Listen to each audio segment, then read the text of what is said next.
એ બધા હા તઈ આપણે એમ કહીએ નીકળે એ કેવી રીતે નીકળે એ બધા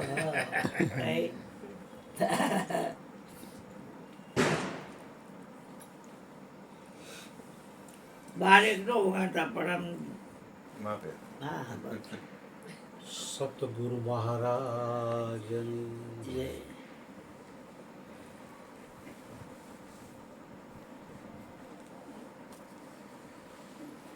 હમણાં વાત થઈ બાપુએ કીધું ગુરુ હમારા ગારુડી મુझ પર કીધી મહેર મોહરા દિખાયા મરમ કા ચૂસ લિયા સબ ઝેર. ગુરુજી ગારુડી એટલે કે મદારી. જે મદારી પોટકામાંથી ન નીકળે એમ એ ગુરુજી પણ છે ને એ બહાર જ છે એમ વાણીથી વર્ણન ન થઈ શકે એનું. એમાંથી બધું નીકળે પણ એ ન નીકળે. એ એના એટલે તો સચ્ચિદાનંદ પદ સર્વનું સાક્ષી છે. જય. જે કંઈ નીકળે એના સાક્ષી છે. સારું નીકળે ખરાબ નીકળે, દેવોય નીકળે દાનવોય નીકળે, અમૃતોય નીકળે, ઝેરે નીકળે.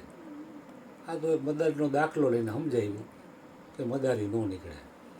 પણ એનો આખો સાર છે ને એ સદગુરુ છે ને એ આખા તમામથી પર છે એમ. બાપુએ કીધું હતું કે રામ પણ છે એ નામનું વર્ણન નથી કરી શકતા. કહું કહા લગી નામ બડાઈ રામ ન શકહી નામ ગુણ ગાઈ. નને કાંઈ નહીં ન મને કાંઈ નહીં મ એવા નામની આ વાત નથી. ગુરુ અમારા ગારુડી મુझ પર કીધી મહેર. એના ચરણે જેટલા જેટલા શિષ્યો ગયા એની ઉપર મહેર કરી છે. મહેર કરી છે તો મહેર તો એની તો છે જ આપણી ઉપર, પણ એ પચાવવાની તાકાત તો આપણે કેળવવી પડશે કે નહીં. જેમ હું 1 કિલો માખણ ખાઈ જાઉં તો માખણ પચાવવા માટે મારે કસરત કરવી પડે, નહીં તો મને કાં ઝાડા થાય ને કાં ઉલટી થાય. પચાવવાની મહેનત તો કરવી જ પડશે. હવે શરીર છે નાનું બટુકડું આમ જોઈ તો મચ્છર સમાન જ ગણાય, અને પરમાત્મા છે વિશાળ અનંત કોટી બ્રહ્માંડ નાયક છે. એનો કોઈ પાર પામી શકાય એવું નથી. બાપુ કે એની કોઈ મેજર જ નથી. મોરારી બાપુ આવ્યા હતા અહીંયા રેસકોર્સના મેદાનમાં. પછી હું અહીંયા બાવળિયા પડામાં ભલો ભાઈ સતુબેન છે ને એની આ ગયો. ત્યાં ગયો ને એટલે સતુબેન અને ભલાભાઈ મારી જોડે રૂમની અંદર વાતુમાં પરવાણા. એમાં ફરિયામાં રહોડું હતું ખપાટી હતું, એ ખોલી નાખ્યું વાસળીએ, અને અંદર માખણ પડ્યું હતું એ મળી ગઈ. બધું માખણ ખાઈ ગયું. હવે નાનું વાસળું માનું દૂધ માંડ પીતું હોય એનું માખણ દાબી ગયું. જો કે મરી ગયું તો માખણ ખાધું હા મરી ગયું. કારણ કે માખણ તપેલી હતું પચે નહીં ને. અને તમે નો કીધું કસરત એટલે મને યાદ આવ્યો દાખલો. ભાઈ મને કહે આપણે વાતોમાં પટવાઈ ગયા તમારા બેન માખણ ઢાંક્યું નહોતું અને અથખોલું હતું બાયણું તો અંદર ગળી ગયું ને પછી એ માખણ વાછરું ખાઈ ગયું તો એ પૂરું થઈ ગયું. પચે એટલે એ એવું છે. એટલે શું અને આ મોરો છે ને મેં જોયો છે તો મોરો શું હોય, નાગના મોઢામાં કેપ્સ્યુલ હોય, કેપ્સ્યુલ એને મોરો કહેવાય. એ બધાય નાગમાં ન હોય, પણ ફેણવાળો નાગ હોય ને એમાં એ હોય. એટલે દરિયાઈ પટ્ટી પોરબંદરની અહીંયા ઓળગર આવે પછી બચોદાનું ઓળદર આવે, પછી 2-3 ગામ આવે, પછી મોટા હનુમાન આવે. એટલે અહીંયા ફ્રાન્સની મહિલા છે, એની પાસે મોરો હતો. એટલે બેન મને દેખાડો માતાજી, મારે એક મોરો જોવો છે. એટલે એને મને દેખાડ્યો. તો એક ડબ્બી હતી, એમાં રૂ હતું અને એમાંય મોરો પડ્યો હતો. મેં કીધું આ શું કામ કરે માતા? તો કે વીછી કયડા હોય કે એરું આભળી ગયો હોય, એ જે જગ્યાએ કયડો હોય ને ત્યાં મોરો મૂકી દે ને એટલે મોરો ચોંટી જાય અને અંદરના ઝેરને ખેંચી દે, એટલે ઓલા માણસને પછી તકલીફ ન પડે. આ કેપ્સ્યુલ જે કે ઝેર જ્યારે પી લે ને ત્યારે મોટું થઈ જાય, એટલે મુઠ્ઠીમાં હમાઈ જાય એવડું થાય. બીજું જાજુ ઝેર ન હોય, થોડુંક હોય તો પૂરું લીલો કાચ કરી નાખે. પણ મોરામાં એ તાકાત છે કે એ ચોંટી જાય અને અંદરનું ઝેર ખેંચી દે. હા, એ ત્યારે આ સાકી બોલ્યા હોય, મોરાદી ખાયા મર્મ ખા. કેમ કે આવ્યો પણ જાણ્યો નહીં, મણખા દેહનો મર્મ. આ કોળિયાને કારણે કે શેર લોટને કારણે મૂર્ખાએ કોટિક બાંધા કરો. એટલે એવી વાત છે. બોલો બોલો બોલો, વચમાં આવે નહીં બોલવો. હા હા, તમે બોલો તો મને કંઈક બાપુ એટલી વારમાં કંઈક યાદ આવે. તમને યાદ જ હોય, મને કટકે તમને યાદ જ આવે. હોય. તમારે ઉલાડ પાણી આવે છે, તમારે ઉલાડ પાણી આવે છે. ઉલારા ઢોલ ને ઢબુ કહેવાની. હા, ઢોલ જવું. એ ઉલારે ફૂટે નહીં કોઈ. વધી જાય તો એ ફૂટી જાય, ઉલારે વગર તો ફૂટે નહીં. એટલે સદગુરુની વાત છે ને, કારણ કે એ તો મેજરથી માપી શકાય એવું નથી. અનંત કોટી બ્રહ્માંડમાં રજે રજ અને કણે કણમાં એ વ્યાપક છે. પણ એને પચાવવા માટે આપણે મહેનત કરવી પડશે. એ તો કરુણાના સાગર છે, એની કરુણા તો નિત્ય નિરંતર વર્ષતી જ રહે છે. એને કોઈ ભેદભાવ નથી કે આ ધનવાન છે તો આને વધારે કરુણા દ્યો, આવડો આ નિર્ધન છે તો આને ઓછી દ્યો, એવો એને કોઈ ભેદભાવ નથી. એવા સદગુરુ જેના સાચા એ સૌને સરખા ગણે. એટલે એને પચાવવા માટે મનુષ્ય શરીર એટલે એક 5 ફૂટનું બટકું. બાપા ડુંગળી ભરવાનો કોથળો કહેતા એને. એવા વાસણ છોટા ને વસ્તુ છે વીરા મોટિયું, ઈ તો થામવી ના નહીં ઠેરાય રે. હા, કારણ કે શરીર છે એ નાનકડું છે. હવે એમાં અનંત કોટી બ્રહ્માંડ નાયકને બેહાડવો તો કેટલી આપણી ઓજરી મજબૂત કરવી પડે ભજન કરીને. ખાઈને ઓજરી મજબૂત કરવાની વાત નથી, ખાઈ તો આખું જગત, પણ ભજનથી ઓજરી મજબૂત કરવી પડે કે ગમે એ પચી જાય. બાપુએ કીધું ને, કરે કોઈ લાખો બુરાઈ છતાં બુરાઈ કે બદલે હું ભલાઈ કરું છું. તો આપણી કોઈક બુરાઈ કરે તો આપણે સામે ભલાઈ કરી શકીએ? લાખો બુરાઈ કરે તોય તમે એની ભલાઈ કરો તો તમારી ઓજરી મજબૂત થાય. તમે હામાં પડો તો તમારામાં ને એનામાં ફેર શું? બોલો એક ગાઈડ દે તો હું અમે 2 કાઢું તો શું થયું? ધોબીએ થયા, કાંઈ ફેર નહીં. લાલિયા મોતિયા ને કાળિયા જેવું થાય. આશ્રમમાં 3 કૂતરા હતા, રોટલાનું બટકું નાખો એટલે પૂછડી આમ આમ કરે. બધા 3 કૂતરા. બળો દેખાડો એટલે ઊભી પૂછડી અંદર નાખી ભાગી જાય. સુખમાં સુખી થઈ જાય અને દુઃખમાં દુઃખી થઈ જાય તો આપણે લાલિયા મોતિયા અને કાળિયાથી જરાય વિશેષ નહીં હો.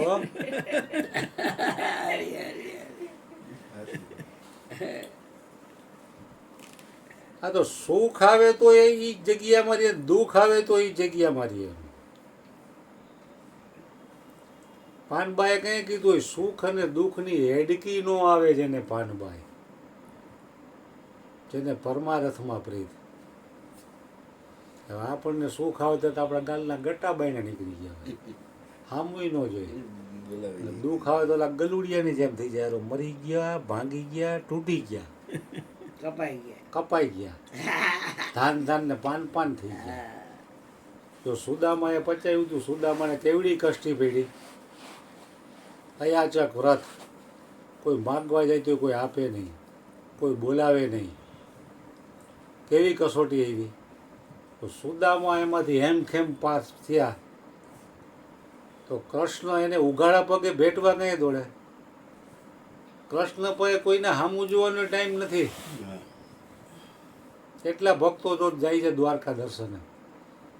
તો સુદામા આવ્યા તો ઉઘાડા પગે રાણીઓને મૂકીને દોટ મૂકી. તો ઓલાઓને મોઢામાં આંગળા નાખી ગયા, આ કેવો એનો મિત્ર કે આવડો આને, આ તો આવ લગર વગર હારો ભિખારી જેવો લાગે ને. આ કૃષ્ણ રાજા અને આ ભિખારી 17 ફાકા. 17 ફાકા આવા એના ભાઈબંધો ઉડખુડિયા. એ બધી કોઠે હવા આવે એ પોતે. હા. તો એને જો પચાવી હતી આ વસ્તુ. એટલે એ આપણને શાન કરે છે કે તમે આ માર્ગે હાલો છો તો તમે પણ આ ભજન પચાવી અને તમારી હોજરી મજબૂત કરો. સદગુરુ તો તમારા હૃદયમાં બિરાજમાન છે જ, ક્યાંય આઘો નથી. देखा अपने आप को तो मेरा दिल दीवाना हो गया, मुझे ना छेड़ो यारो मैं खुद पे मस्ताना हो गया. એ જેને ઓજરી પચાવી છે એના શબ્દો છે. ભજન જેને પચાવ્યું છે એના શબ્દો. સામાન્ય વ્યક્તિ આ વાણી ન બોલી શકે. એ સંતોની વાણી બધી અમર છે. આજે પણ એ કામ કરે, પણ એ પ્રમાણેનું જીવન ક્યાં? જીવન આપણું કૂતરાય ખડ ખાઈને એવું હોય તો ક્યાંથી બીજાની અસર થાય શબ્દની? બાપુ કહે ને ગોળી મારો તો ડાલું કરી નાખે, હાથેથી નામ ઘા કરી તો કાંઈ નથી. કાંકરો માર્યો એવું થાય. કે વચનમાં વાણીમાં એના વર્તનમાં આવી છે તો સામેવાળા ઉપર પ્રભાવ પડશે. પોતાના વર્તનમાં ન હોય તો શું એનો પ્રભાવ પડે? જે અને પોતાના વાણી અને વર્તનમાં વજનમાં કીધું એવા વાણી ને વર્તન તમે ઉજળા રાખજો, અને વર્તજો વચનું નિમાય જાડે જા, એવું તોરલ સમજાવે જેસલને શાન મારે.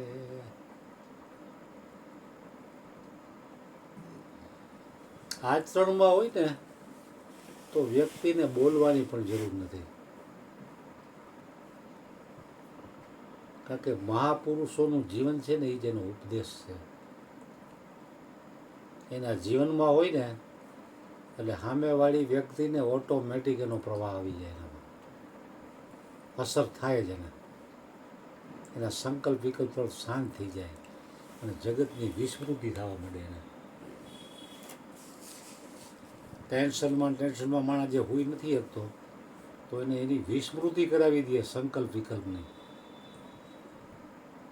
હે અર્જુન, હું મારા એક સંકલ્પથી આખા વિશ્વમાં વ્યાપું છું. તો એનો કેટલો સંકલ્પ બળવાની છે. આપણા એક સંકલ્પથી કાંઈ થાય છે? લાખો સંકલ્પ ભેગા કરી તો એ કાંઈ નથી થતું. ચાય નથી બનતી આપણાથી. તો કેટલો એનો સંકલ્પ બળવાન હશે. એટલે મહાપુરુષોએ તો શું છે, બચપણથી જ એના આખા જીવન આમાં હોમી દીધા છે. એના જીવનમાં 100% આચરણ હોય ત્યારે 2-5% એ વાણી દ્વારા બહાર પાડતા હોય છે. ને રીધિ સીધી તો સહેજે સહેજે આવી જાય, ન જોતી હોય તો એને રીધિ સીધીની આમાં જરૂર નથી. મારે યોગ સિદ્ધિની જરૂરી.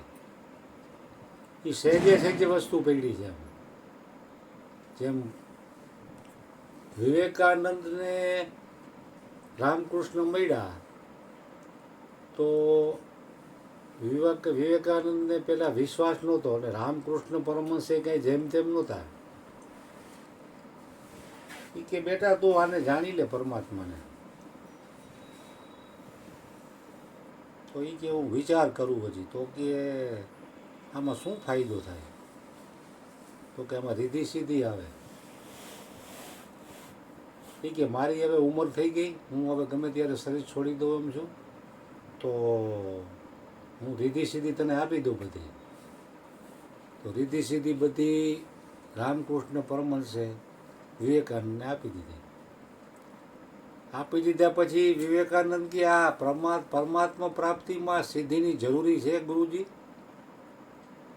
તો કે ના, જરૂરી નથી. કાંઈ કામ આવશે? તો કે ના. એ કે ઉલટાની બાધક બનશે. તો તમે મને આપી શું કામે? એ કે તે માગી એટલે આપી. એની પરિસ્થિતિ કડરાટ હતી. 2 ટક જમવા પૂરતું ન મળતું એવી પરિસ્થિતિમાંથી પસાર થયા.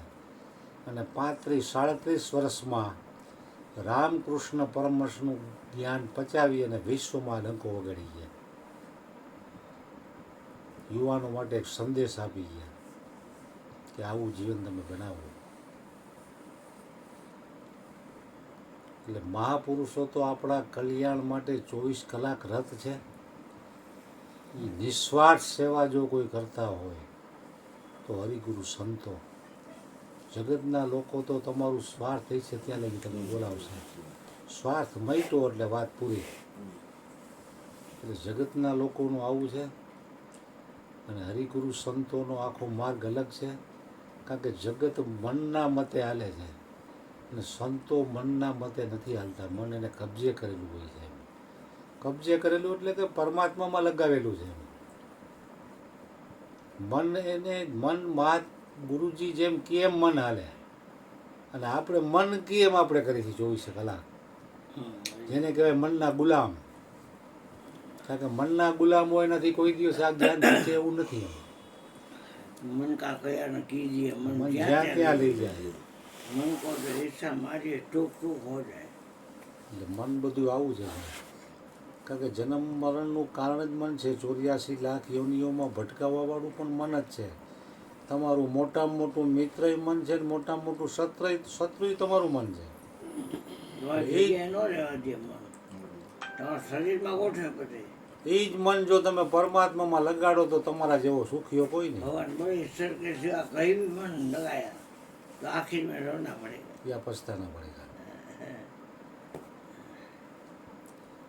એટલે હવે બહુ સમય લેવો નથી. चना बता दीजिए बेटा. તો એક મિનિટ हाँ रे. સદગુરુ મહારાજને હૃદયથી પ્રાર્થના हाँ. કે અમારું મન તમે આપેલા જ્ઞાનમાં નિત્ય રમણ કરતું રહે એવી અમારા બધા ઉપર करुणा करुणा कर दो. કરુણા વરુણા કરો બાપજી. કરુણા વરુણા કરો હે બાપજી. हाँ. સદગુરુ મહારાજની જય. नहीं जो चना मन मयूर बहन जो क्या बोलूं નથી આવે. મયુર બાપુ તો સરસ શ્રુતિનું ઓલું એ તો કેટલી છોટી ધીમે ધીમે બોલે, લંબાવીને બોલે, લંબાવીને બોલે. વાર પાડે તો સામે વાળાનો હાથ જ અડી જાય. નહીં.